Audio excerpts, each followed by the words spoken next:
Hi friends, it's Mrs. Paddock again. Today is Friday, March the 27th, and I have a story. It's kind of a nice, easy read. It is called Frank and Beans. Frank and Beans, and it's a dog named Beans. How awesome is that, right? All right, so there we go, Frank and Beans, and it's by Kathy Jo Worgan.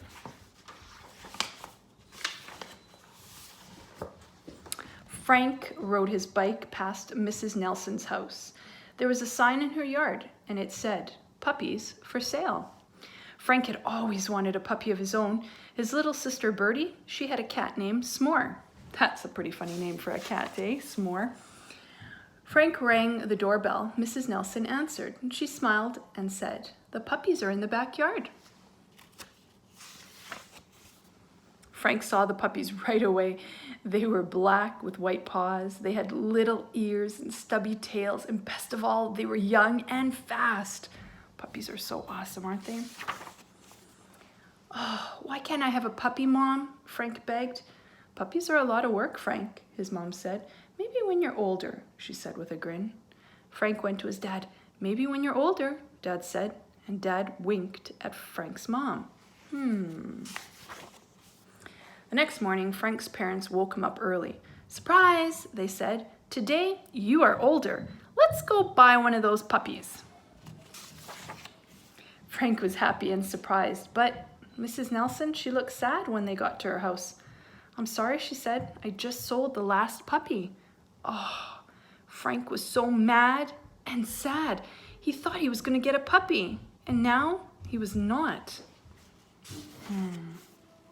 Mom put a hand on Frank's shoulder. "It's hard to be let down, but God wants us to have faith that He will make things right."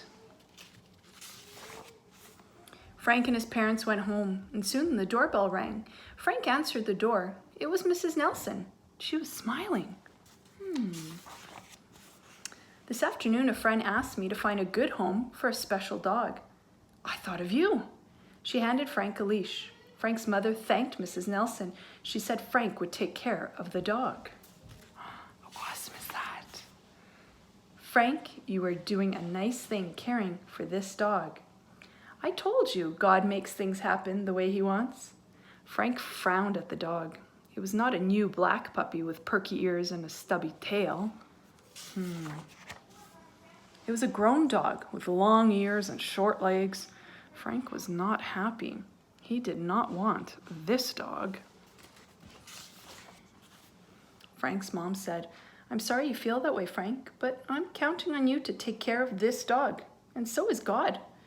That night, Frank's mom put the dog on a blanket in the kitchen, and in the middle of the night, Frank heard some whining. The dog was crying. Oh. Frank listened. The sound made him feel sad inside. So Frank went into the kitchen. "What's wrong, dog?" said Frank. Frank petted the dog. He could tell that the dog was scared to be in a strange place with people he didn't know. "Follow me, pal," said Frank. In the morning, Mom and Dad came to wake Frank, and Frank was still asleep. The dog was right next to him in bed. His parents laughed and said, "You two go together like Franks and Beans." "Well then," said Frank, "I guess I'll call him Beans."